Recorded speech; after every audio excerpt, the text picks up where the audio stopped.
Hello everyone, in this video I will be talking about how I got my product design job at H&M. So to be specific, with product design I mean experience design, UX, interaction, and not the actual products. So to be clear, so I worked for 2 years at H&M, first in the digital checkout and then on the pre-loved feature or the pre-loved experience of H&M. So some context, when I was applying for jobs, this was in 2020. At that point, I had worked at 2 jobs. I had about 3 years of experience, and my latest position was as a product designer at a fintech startup in Hong Kong. And the reason I was looking for jobs was basically because they didn't get their next round of funding. So I was applying to several other companies, and I did make a video about how I finally made a decision on choosing H&M. So I'll put some link over here or here if you want to hear more about how I made that decision. So the thing that was a bit funny was I actually planned on staying in Hong Kong, and this role was in Stockholm. But the reason I actually applied was I just discovered it on LinkedIn while I was looking for other jobs. I think it was in my feed. And I actually applied just for fun because I did not think I would get an offer at all. I didn't think I would hear back from them. And the reason for that was because the 2 companies I've been working for was in such a different scale compared to H&M. So at the latest company I had been at, they had maybe 100,000 downloads of their app, and maybe they had 2,000 active users. And the H&M app and website, they're used by millions of people. So I felt definitely there was a gap in the type of scope and experience I've had. But also in the companies I've worked at, I was either the only designer or I was one of 2 designers. So that made me feel like I wasn't really sure at what level I was at. Was I even a good designer? I didn't have many people to compare with. So for those reasons, I didn't think I would hear back, but to my surprise, they reached out. The process for H&M had 3 parts. So the first one was a phone screener with talent acquisition. Then it was a past work presentation. And then finally, it was a presentation of a design case.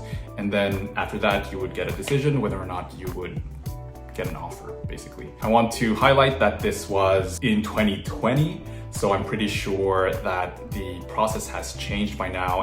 Back then they had 10, 15 designers, and right now in 2022, there are over 100 designers.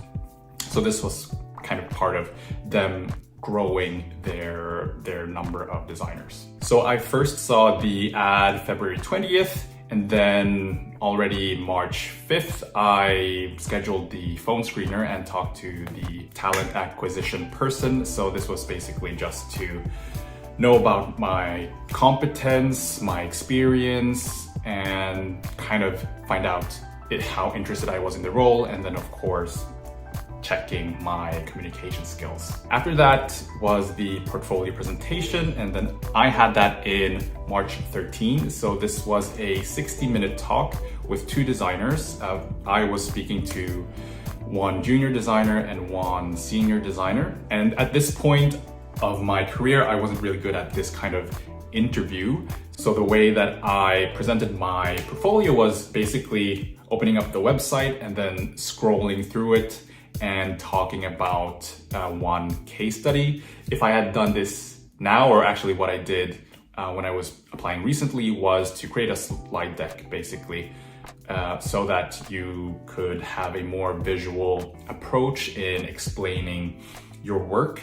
This is a lot better, but it worked. I mean, it still worked scrolling through the portfolio. Let me know in the comment section if you would like to see more of this portfolio. What did it look like? What were my case studies when I was applying for H&M? The next part was the design case or design challenge, and I got 3 days to create it. So I scheduled the presentation on March 18. The scenario I got, which I'm pretty sure they've changed by now, is that they wanted to see what would the shopping experience look like if H&M sold all of their other brands on their website or app. I asked one of the designers that interviewed me if she had any tips for this design case, and she said that I should really not focus on the visuals, so I should make wireframes instead, and instead focus on the reasoning behind why I think the experience should be a certain way. So that actually led me to focusing on reading about H&M. I went through their yearly report. I also focused more on psychology. So I think at that time I was reading Atomic Habits and Actionable Gamification, which influenced my approach to the scenario. In hindsight, I really think that was too much time reading. I should have spent more time thinking about the product, the experience, the journey. I think I went about 70% of where I wanted to be. So I think the product and the presentation also, how I presented it, could have been better, but it worked in the end.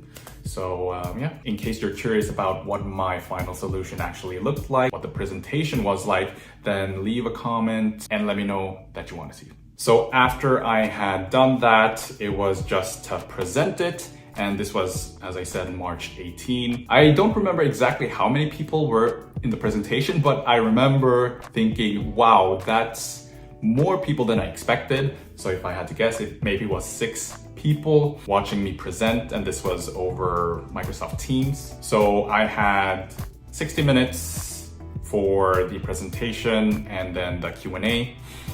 And that's pretty much it. Pretty straightforward. Then 2 days later, March 20th, I got booked into a meeting with the then head of experience design, who basically gave me an offer. And I was super surprised and super happy. Yeah, I mean, I accepted it after negotiating on the salary and a sign-on bonus. So I got this offer in the end of March, but I couldn't start until the mid of August 2020 because the organization was having a reorganization, so everything was changing. That basically meant that I had 5 months without a job or a salary. But that was a blessing in disguise because it allowed me to spend a lot of time on things that I wouldn't have done otherwise. So this was actually how I got into coaching. I signed up as a mentor on Design Lab to get some income, and I also started creating content online. So I started my Instagram account, and that eventually led to me doing this, having a YouTube channel talking about the same thing. So then after the offer 5 months later, I started at H&M Group on August 18 or August 17, and the rest was history. Thank you so much for watching. If you want to learn more about what a week in a senior product designer's life at H&M looks like, click over here. And if you want to know more about what do the design roles look like at H&M, you can click here. If you enjoyed this video, please hit like and subscribe to get more. Hej då!